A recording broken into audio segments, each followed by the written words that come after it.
ശ്രീ ജനാർദ്ദനൻ വെങ്ങപ്പറ്റ. അദ്ദേഹം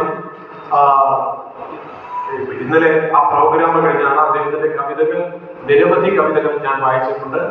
മലയാളത്തിലെ വളരെ ശ്രദ്ധിക്കപ്പെട്ട ഒരു കവിയാണ്, യുവകവിയാണ് ശ്രീ ജനാർദ്ദനൻ വെങ്ങപ്പറ്റ. അദ്ദേഹത്തെ അഭിമാനപൂർവ്വം സ്വാഗതം ചെയ്യുകയാണ്.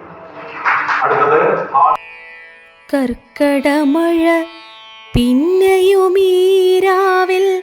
പാടിടുന്നുണ്ട് രാമായണ കഥ.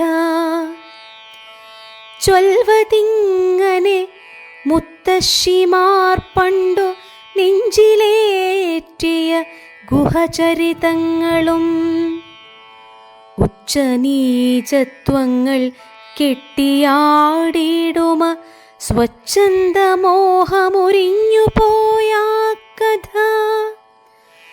സ്വത്വബോധത്തിൻ്റെ ഉൾക്കാഴ്ചയാലതി സത്വരം നീളെ പ്രവഹിച്ചതേറ്റവും മണ്ണിൽ ജീവഗണമൊന്നെന്നതിൽ കുബേര കുചേലനെന്നില്ല കാട്ടിത്തരുന്നു ഗുഹനിലൂടെ വിധം ഉൾക്കൊള്ളിടേണമിതു താനുമേ.